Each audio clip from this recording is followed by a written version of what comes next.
Hello दोस्तों, welcome to question English. दोस्तों आज हम फिर से आपको एक नया टॉपिक, वो टॉपिक है दोस्तों जो आप जो डेली रूटीन में आप मीनिंग बोलते हो रोजाना, लेकिन वो भी सारे गलत बोलते हो। जैसे मैं आपको बताता हूँ, इसको मैंने एक्चुअली नाम होता है उसका सुपरफ्लेसेस होता है इस चैप्टर का नाम। जैसे आप बोलते हैं हाँ भाई यहाँ से आगे जाना, आपको एक गोल सर्किल मिलेगा। सर्कल जो है ऑलरेडी गोल होता है, उसको और कितना गोल करोगे। ऐसे ही बोलते हैं घर पे, बोले ना रोटी फोटी खा लूं। रोटी तो ठीक, लेकिन रोटी क्या चीज है। हाँ, रोटी क्या चीज है। इस तरीके जो सेंटेंस जो होते हैं, इस तरीके जो हम एरर बोलते हैं हमेशा। तो कभी मैं बहुत सारी जगह पे कोचिंग वगैरह में जाता हूँ, तो कोई टीचर वगैरह जैसे मैनेजर वगैरह होते हैं उसके तो वो सबसे पहले से, sir what's your good name. Good name क्या होता है? नाम किसी का बुरा अच्छा नहीं होता। तो दोस्तों जो सेंटेंसेस होते हैं बहुत सारे दुनिया भर के होते हैं। जैसे किसी ऑफिस वगैरह में जाते हैं, जैसे फिल्मों में आपने देखा होगा, गुंडे वगैरह आते हैं, भाई दिखाना मेरा ओल्ड रिकॉर्ड दिखाना। ओल्ड रिकॉर्ड जो भी होता है हमारा, इस तरीके से बहुत सारी मिस्टेक होती है दोस्तों। ये हमारे सुपरफ्लेसेस की होंगी।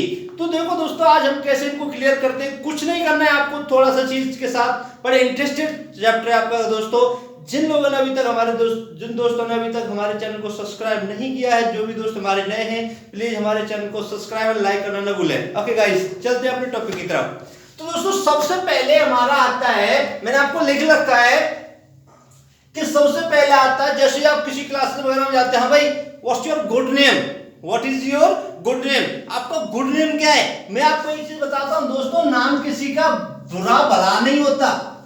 नाम किसी का बुरा भला नहीं तो शकल हो सकती है, लेकिन नाम किसी का बुरा भला नहीं हो सकता।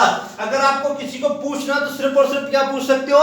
What's your name, not good name. इसका मतलब यहाँ पे क्या है, जो गुड नेम लग रहा है तो गुड की यहाँ पर कोई जरूरत नहीं है दोस्तों। अगर गुड नेम है तो बाकी क्या हो जाएगा? गलत हो जाएगा। सही क्या होगा? Only name. क्या होगा दोस्तों? नेम। मतलब नाम जो होता है किसी का बुरा भला नहीं होता। ऐसे होता है दोस्तों, बोल मैं मेरा ओल्ड रिकॉर्ड दिखा, रिकॉर्ड तो सारे ओल्ड ही होते हैं, नया रिकॉर्ड कौन सा होता है ना। तो इस तरीके से इसमें ओल्ड रिकॉर्ड में जो ओल्ड है वो हमारा सुपरफ्लेसेस का काम है। मतलब अनावश्यक शब्द है, इनका कोई लेन देन है ही नहीं, इनका कोई मतलब ही नहीं होता है, ये फालतू में लगा दिए जाते हैं। जैसे बोला ना, बोल भाई गलती से मिस्टेक, ये वो गाना भी है, गलती से मिस्टेक। यार मिस्टेक ऑलरेडी और फिर गलती भी, या तो मिस्टेक ही बोलो या फिर गलती बोलो, दोनों तरीके से होता है दोस्तों। इस तरीके से देखो, ओल्ड रिकॉर्ड जो भी होता है हमेशा पुराना ही होता है, तो इसमें रिकॉर्ड का यूज होगा, ना कि हमारा ओल्ड हमारा सुपरफ्लेसेस का काम कर रहा है दोस्तों। ये आपके कंपटीशन में भी बहुत अच्छा काम आता है, स्पोकन में भी आपको बहुत अच्छा यूज देता है हमारा दोस्तों। अच्छा नेक्स्ट आता है, बोल भाई कहाँ जा रहा है? बोले जैसे बाजार जा रहा है यार, ऐसे भी आता हूँ, जल्दी आना वापस। ऐसे इंग्लिश में बोलेंगे come back, sorry return back soon. Return back soon क्या बोलते लोग? रिटर्न बैक सून, भाई जल्दी वापस आना। तो दोस्तों जो बोलते हैं वो टोटली रॉन्ग होता है। सही क्या होता है? Come back soon, come back soon. क्योंकि रिटर्न माने वापस होता है और बैक ऑलरेडी पे होता है। उसका मतलब बैक जिस जगह पे जो काम कर रहा है हमारा रिटर्न बैक में, ये हमारा सुपरफ्लेसेस का काम है। मतलब सुपरफ्लेसेस का मतलब बैक यहां नहीं आएगा। अगर सही करेंगे तो ये से लिख दिया, रिटर्न बैक सून नहीं आएगा, कभी क्या आएगा? Come back soon. अच्छा दोस्तों नेक्स्ट वाला देखें, नेक्स्ट वाला क्या है? New beginning. भाई ये तो हमारी न्यू बिगिनिंग चल रही है, ये तो हमारी, अरे भाई जो बिगिनिंग होती है, बिगिनिंग में क्या होता है? शुरुआत। जो शुरुआत होती है वो तो ऑलरेडी न्यू ही होती है, वो तो नई होती है, न्यू की लगाने इसमें कोई जरूरत नहीं है। तो इसमें क्या होगा दोस्तों, अगर सही करना होगा तो only beginning, it's our beginning, not new beginning. Okay guys, इस तरीके से तो बिगिनिंग जो होता है हमारा ऑलरेडी नया ही होता है।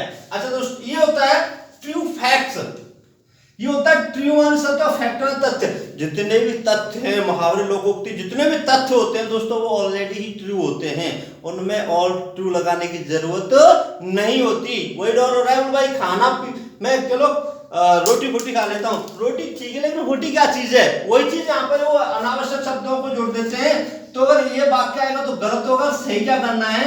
ओनली फैक्ट्स, यानी जो भी तथ्य होते हैं वो हमेशा सत्य होते हैं, इसलिए ट्रू की इसमें कोई आवश्यकता नहीं है। ऐसे होता है दोस्तों, बोले यार मेरे को पिक पॉकेटर मिला था, क्योंकि हम लोग क्या सोचते हैं पिक पॉकेट, जैसे अगर हम मोस्टली जितनी वर्ब होती है हमारी, अगर उनमें ईआर लगा दें तो उसको हमको करने वाला होता है। जैसे वॉक माने क्या होता है? घूमना, वॉकर माने घूमने वाला, चलने वाला, टेल माने क्या होता है बताना, टेल में बताने वाला।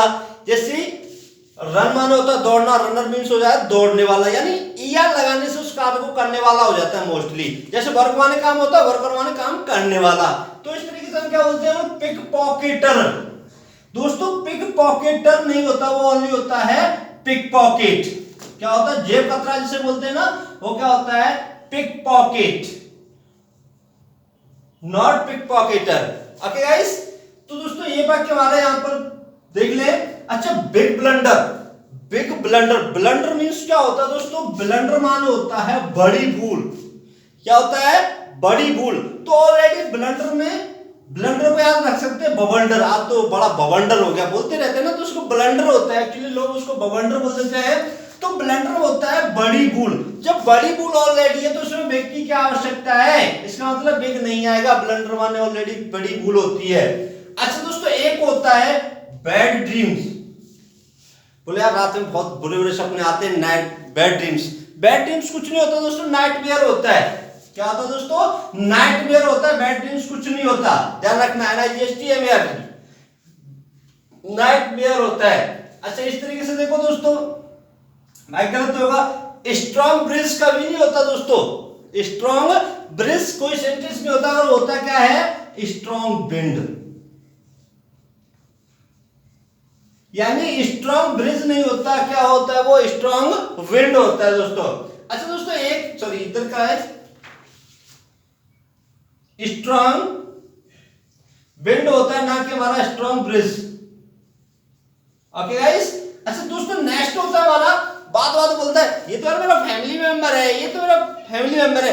फैमिली मेंबर क्या होता है, कोई वर्ड ही नहीं होता। फैमिली मेंबर क्या होता है भाई, अगर इस तरीके से देते हैं फैमिली मेंबर, नहीं होता मेरे भाई, होता क्या है, द मेंबर ऑफ फैमिली, या अ मेंबर ऑफ फैमिली बोल सकते हो, नो प्रॉब्लम गाइस। रियलिटी में क्या होता है, द मेंबर ऑफ फैमिली, या the member of family, the member of family होता है, my family member, family member या माय फैमिली मेंबर कुछ नहीं होता, माय फैमिली मेंबर भी नहीं होगा, होगा तो क्या होगा, the member of my family हो सकता है, लेकिन फैमिली मेंबर नहीं हो सकता, माय फैमिली मेंबर नहीं हो सकता। दोस्तों इस तरह के सेंटेंस जो हम आप रात दिन बोलते हैं, जानबूझ के भी गलती कर देते हैं, लेकिन हम क्या सोचते हैं, हम तो गलत सही बोल रहे हैं, हमें क्या है, लेकिन सामने वाला हमारी जो क्या है, हमारी औकात, तो उसको एक सेकंड में पता कर लेता है, जो पढ़ा लिखा होगा। कोई बात नहीं दोस्तों, इस तरीके से। अच्छा दोस्तों, एक बात होती है इंग्लिश टीचर, जैसे फोन आता है हमें, कौन यार, मैं इंग्लिश टीचर बोल रहा हूँ, मैं हिंदी टीचर बोल रहा हूँ, मैं मैथ टीचर बोल रहा हूँ। English teacher, Hindi teacher, math teacher क्या है, कुछ नहीं है दोस्तों। इसका राइट प्रोनाउंसिएशन क्या, बोलने का राइट तरीका क्या है, वो होता है हमारा द टीचर ऑफ इंग्लिश।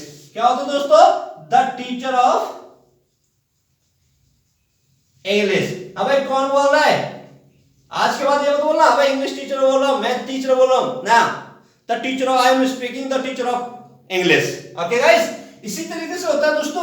आपने देखा होगा जब भी हमारे 9th 10th में होता है, या वैसे भी लेटर वगैरह लिखते हैं, एप्लीकेशन वगैरह लिखते हैं, तो उसमें क्या होता है, रिस्पेक्टेड सर, रिस्पेक्टेड सर। यार एक बात बताओ, सर तो ऑलरेडी जो टीचर वगैरह होते हैं, सर जो महोदय वगैरह होते हैं, जो भी प्रिंसिपल हो या जिसके लिए आप लेटर लिख रहे हो, मोस्टली यानी प्रिंसिपल वगैरह के लिए या ऑफिस में लिख रहे हो, वो बंदा ऑलरेडी हमारा सम्मानित है, तो उसमें रेस्पेक्ट लगाने की कोई जरूरत ही नहीं है भाई, उसमें रेस्पेक्ट लगाने की कोई जरूरत नहीं है, ठीक है ना दोस्त। ऐसे होता है कजिन ब्रदर। अच्छा दोस्तों, बात बोलते हैं ये तो मेरा कजिन ब्रदर है, कजिन सिस्टर है। कजिन ब्रदर सिस्टर कुछ नहीं होता, कजिन का मतलब होता है चचेरा भाई बहन। क्या होता है दोस्तों, कजिन ब्रदर कुछ नहीं होता, अगर सीधा सीधा होता है कजिन ओनली। क्या होता है दोस्तों, कजिन। इस कजिन का मतलब होता है चचेरा भाई या चचेरी बहन। अच्छा एक बात आता है, बोले यार हमें पता कैसे चलेगा कि भाई की बात कर रहा है या बहन की बात कर रहा है, इतना तो फोकस कर सकते हो, ही इज माई कजिन और सी इज माई कजिन। ही लगा रहा तो भाई और सी लगा रहा तो बहन, नो प्रॉब्लम दोस्तों, इसी तरीके से। अच्छा टू ट्विंस, टू का मतलब भी दो, ट्विंस का मतलब भी दो, तो ट्विंस की तो कोई जरूरत नहीं, ट्विंस में यहाँ टू की जरूरत नहीं होती है दोस्तों। इसका मतलब टू क्या हमारा सुपरफ्लूएशन का काम कर रहा है। तो दोस्तों जितने भी लेटर मैंने आपको बताया है, जितने भी लेटर मैंने आपको बताए हैं, उनमें ध्यान रखना, जितना जो हमारा अनावश्यक शब्द लग रहे हैं, जैसे पहले में गुड नेम में गुड लग रहा था, फालतू में कोई मतलब नहीं था, इन शब्दों से बचें। ऐसे होता है दोस्तों, स्टाफ मेंबर, जैसे मैंने बताया फैमिली मेंबर वही होता है, स्टाफ मेंबर कोई नहीं होता। क्या होता है? The member of staff. क्या होता है दोस्तों? The member of staff. The member of staff होता है दोस्तों, स्टाफ मेंबर कुछ नहीं होता। इसी तरीके से दोस्तों चलते, मैंने अभी बताया था old record, old memories. Old memories क्या होता है? यादगार तो पुरानी ही होती है, नई कहां से होंगी? नहीं तो होंगी तब उससे जैसे पुरानी होती जाती है। तो दोस्तों ओल्ड मेमोरीज में ओल्ड का कोई काम नहीं है, ओल्ड का कोई काम नहीं, फालतू में लगा रखा है मेमोरीज। Okay guys. अच्छा एक बात आता है जो सबसे बेस्ट होता है, एक बात होती है कवर्ड मैन। कवर्ड मैन जो कवाड़ी बोलते हैं, कवर्ड मैन होता है, ऐसे रिलेटिव प्रोनाउंसिएशन होता है कवर्ड मैन। तो डरपोक व्यक्ति, एक बात बताता हूं, इसमें डरपोक व्यक्ति ही होता है, तो इसमें मैन लगाने की कोई जरूरत नहीं होती, क्योंकि कवर्ड मैन का, कवर्ड का मतलब ही ऑलरेडी डरपोक व्यक्ति होता है। क्या होता है दोस्तों? डरपोक व्यक्ति होता है, इसलिए यह कवर्ड के बाद हमें मैन लगाने की कोई आवश्यकता नहीं होती। ऐसे होता है दोस्तों रिकॉल। रिकॉल, तो रिकॉल के साथ हमें अगेन या उस रिकॉल या अगेन या बैक। मैं चीज में आपको बताता हूं, सुपरफ्लेशन जब भी आप पढ़ोगे तो उसमें एक चीज याद रखना, जिसके पीछे रिकॉल, री माने दोबारा और कॉल माने बुलाना, तो बैक अगेन इस तरीके से सेंटेंस नहीं आएंगे। मैं आपको एक चीज बताता हूं, जितने भी सुपरफ्लेशंस हैं और उनमें आर ई पहले लगा है, क्या लगा दोस्तों? आर ई पहले लगा है, तो उनका तो फिक्स कर लेना, उनके बाद न तो अगेन आएगा ना ही बैक आएगा, क्योंकि इसका री का मतलब ही ऑलरेडी दोबारा होता है। ओके गाइस, जितने भी लेटर आपने देखे होंगे, जैसे गुड नेम में गुड कोई काम नहीं होता, ओल्ड रिकॉर्ड कुछ नहीं होता, सिर्फ रिकॉर्ड होता है, तो इसलिए ओल्ड को यहां से काट देंगे, गुड को यहां से काट देंगे। रिटर्न बैक नहीं होता दोस्तों, कम बैक सुन लिख सकते हैं, लेकिन रिटर्न बैक नहीं होता, क्योंकि रिटर्न का मतलब ऑलरेडी बैक होता है। तो यहाँ पर जितने भी वर्ड में आपको कोष्टक में दे रहा हूं, तो इसका मतलब क्या है? ये फालतू के लगे हुए हैं। ओके गाइस, इनका कोई मतलब नहीं होता। या अभी मैंने आपको बताया था न्यू बिगिनिंग कुछ नहीं होता है, बिगिनिंग हमेशा शुरुआत अच्छी होती है, फैक्ट जो होते हैं सत्य होते हैं। ओके गाइस, मिलते हैं नेक्स्ट वीडियो के साथ, बाय बाय।